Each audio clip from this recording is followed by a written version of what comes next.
Na ni siku nyingine kabisa ya kipekee ndani ya Kijiwe Mchongo na UTT AMIS. Bwana, mimi naitwa Ali Upujo kuntunye Kidimdimu Mwandila. Tuko Sukari House, tuko headquarter. Tuko hapa kwa ajili ya kuweza kuzungumza na ndugu wawekezaji kuhusiana na masuala ya uwekezaji na UTT AMIS.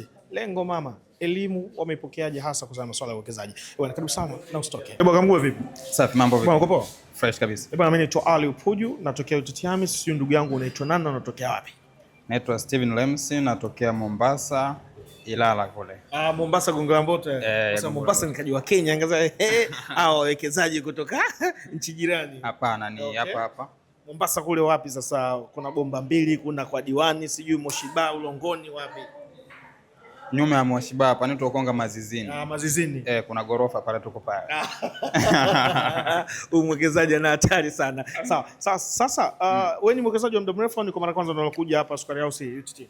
Ndo nimekuja leo kwa mara ya kwanza. Kwa mara ya kwanza? Ndio. Masuala ya UTT na uwekezaji wewe uliyasikia wapi? Mtandaoni, bamdogo, mama, nani? Nimekuwa nikiyasikia kutoka mtandaoni kwenye page yao ya Instagram. Okay. Kwa hiyo nilikuwa naifuatilia toka siku nyingi. Okay. Yaani nikawa napuuzia. Okay. Kwa hiyo katika pita za siku 2-3 hapa nikaona hapana, inatakiwa nifike kwanza hapo Sukari House. Muda sahihi nianze kuwekeza kwa sababu hela ndogo ndogo hizi ndio ndio aanze kuwekeza hizi kuweka akiba. Kwa hiyo baada ya kupita hii mitani nikakutana na Sukari House. Ukasema acha nifike kwanza nipate mafunzo kwa jana tarehe 13 ndo nikapanda kule tukapata elimu 2-3 kwa nimeelewa kiundani. Baada ya kuelewa kiundani ndo nikatakiwa nichukue hatua kwamba nikajaza fomu ile jana, lakini bahati nzuri au mbaya muda kwa umeenda. Ikatakiwa nije leo. Kwa leo nimerudi ili kukamilisha mchongo. Kamilisha usajili. Umejiunga mfuko gani? Mfuko wa ukwasi. Ukwasi liquid. Unahisi labda kwa nini umetaka kuja kujiunga na mfuko wa liquid wa UTT AMIS? Malengo yako ni nini? Malengo yangu ni kwamba unatafuta hela ya kuoa. Malengo yako unajua, bwana, mimi nina mtoto wangu, natamani baada ya muda fulani niwe na begi ambalo pesa fulani hivi ambayo itasaidia mwanangu asiteseke. Nataka baada ya muda fulani ninunue kiwanja Vikindu. Nataka baada ya muda fulani nije nijenge.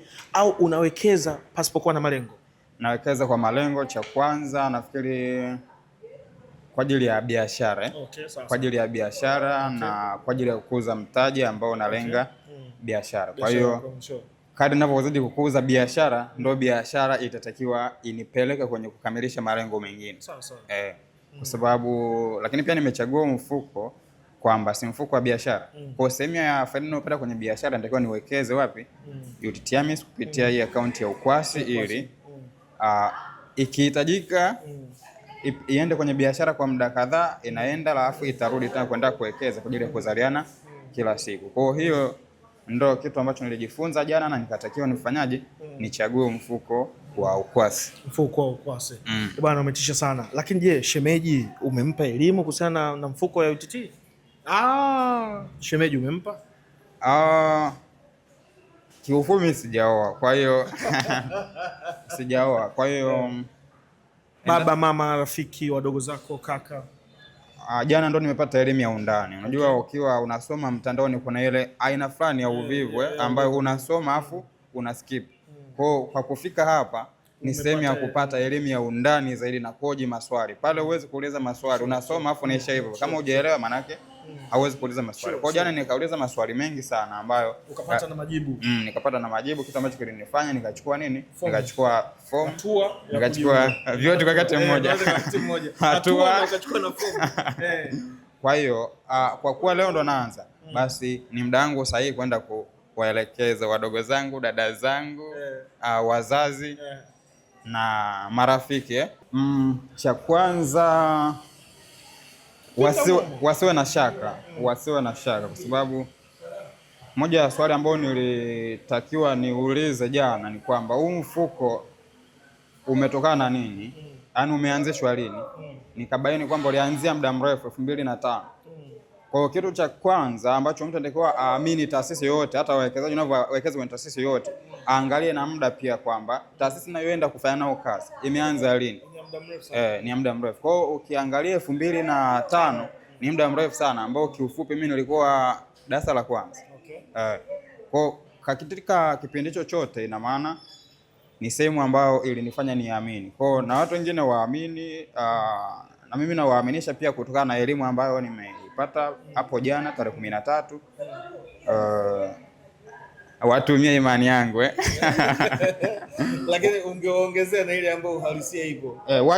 Waje pia wakiona haitoshi ila wanaele kusitasita, basi waje Sukari House hapa waweze kujifunza zaidi, wapate elimu, wapate mafunzo, waje maswali mengi ambayo yamekuwa yakiwatatiza, kwa sababu watu wengi huwa wanatamani kuwekeza, ila shida ni kuchukua hatua. Na shida si tu kuchukua hatua, shida ni ile wasiwasi na kuchelewa kwamba je, itakuwa ni sahihi? Kwa waje waulize maswali, wapate ABC zote kuhusiana na nini UTT AMIS, afu achukue hatua kama mimi Steve ambavyo nimechukua hatua. Kwa bwana mkubwa vipi? Fresh mimi. Kwa mambo unasema? Fresh. Bwana mimi naitwa Ali Upuju, unaitwa nani? Mimi naitwa Vitus William Mabiki. Umetokea wapi ndugu yangu? Ubungo. Ubungo. Afu nyewe watu wa Ubungo Kimara. Hivi bwana Vitus au Vitus. Vitus. Unafahamu kama sisi tuna ofisi mpya pale maeneo ya barabara ya Sam Nujoma, ili jengo la PSSF lile la blue lile. Kama ukitoka Mawasiliano unataka kwenda Mlimani City, kuna jengo fulani kubwa hivi kwenye ile kona ya kutaka kwenda Sinza Makaburini. La blue, lile jengo unalionaga? Naliona. Sisi mule tuna ofisi ya UTT. Hilo nilikuwa sifahamu. Ufahamu? Basi mimi nakufahamisha bwana Vitus. Siku nyingine pale Ubungo, yaani maana yake wewe pale unatembea tu. Mimi natembea kwa mguu. Wewe pale unatembea kwa mguu. Sisi ukifika pale ile jengo la PSSF, kwa nyuma huko kuna jengo fupi linaitwa Parking Tower. Yaani unaingia mule ndani. Napaelewa vizuri. Unapaelewa kumbe? Mwingine tunaenda pale. Unaenda pale. Sasa sisi ofisi pale zipo. Yaani huduma unaopata hapa na pale hivyo. Yaani maana yake sisi hapa tunakusaidia wewe kupoteza muda wa kutoka kule kuja hapa. Kumbe kule wewe ulikuwa unatembea. Nilikuwa namaliza kule. Yaani kule unaua bwana Vitus. Yaani kama hapa kuna vitu hujamaliza, una changamoto tena, wewe rudi kule. Amani. Au sivyo? Fresh. Sasa ni kwa mara kwanza ndo umekuja kujiunga? Nikuja jana, leo nimemaliza process. Okay, yani ndo umeanza kujiunga. Nimeanza kujiunga lakini. Unahisi umechelewa? Nimechelewa sana.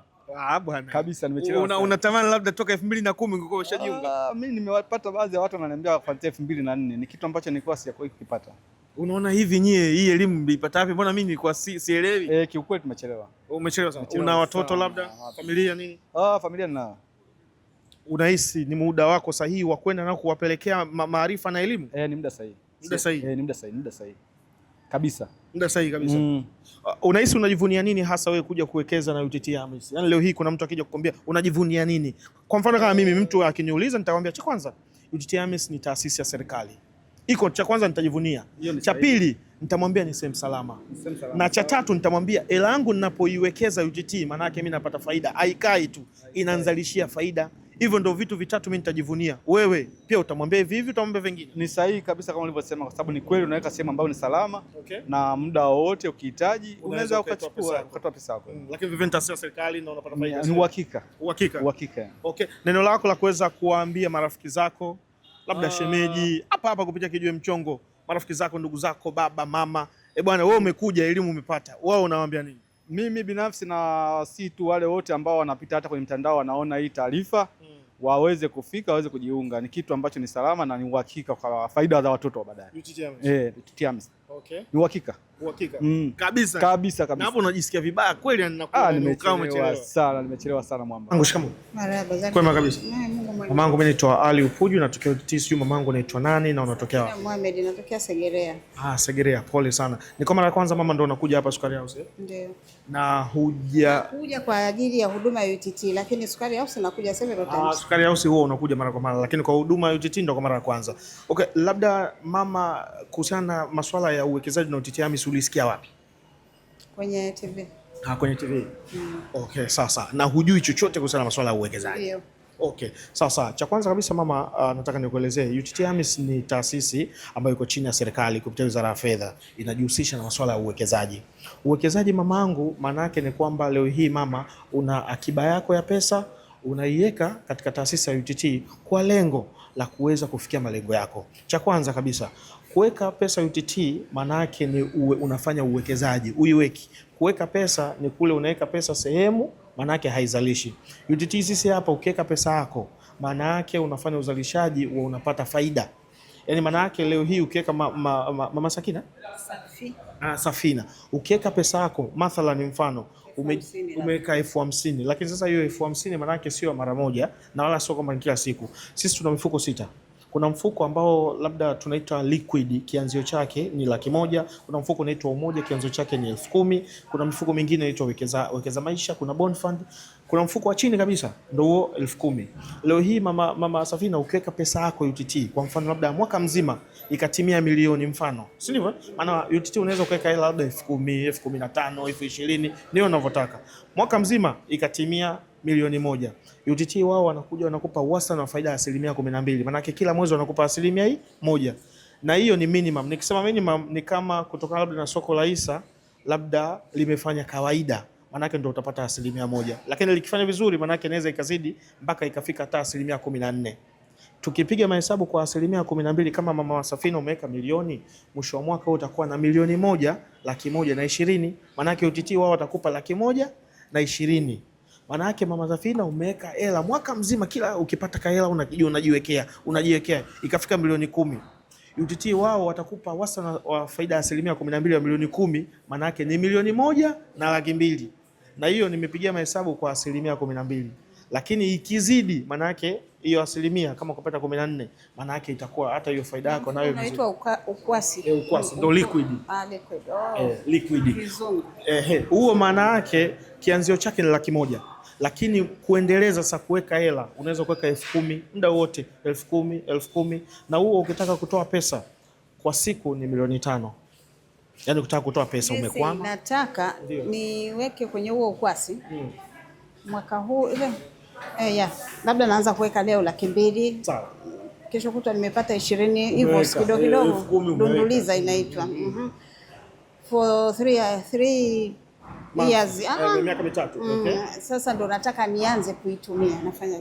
Unataka kuanza? Nichukue, yani nianze lese. Sasa ndo nimeona inaweza nikaanzisha labda hata kimgahawa cha mamalisha au whatever. Nafanyaje?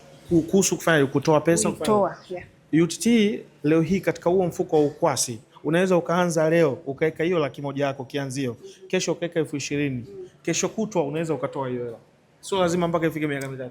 Nasemea lese, yani nimejipa grace period ya miaka 3. Miaka 3. Nikiwa hai, yani unataka panapo majaliwa. Wataka kuitoa. Maana yake hiyo pesa yako ikija ikifika, hatutajua ni kiasi gani mfano, si ndivyo? Labda tu assume labda imefika milioni 5 au milioni 10, au unataka tuseme milioni ngapi? Hata hizo zote 5, 10 whatever. Sawa, labda milioni 10. UTT wao watakuja watakupa wastani wa faida ya 12% kila mwisho wa mwaka. Yaani kwa maana yake kwa miaka 3, maana yake wewe kwa kukadiria utakuwa na 12% mara 3. Kwa hiyo miaka 3. Sio, umenielewa mama? Nimeelewa. Umenielewa? Nimeelewa. Kwa maana yake kwamba wao UTT kila mwisho wa mwaka. Naweza nikasema sasa kuwekeza basi nikazitoa kwa lump sum labda zote milioni 5. Unaweza ukatoa.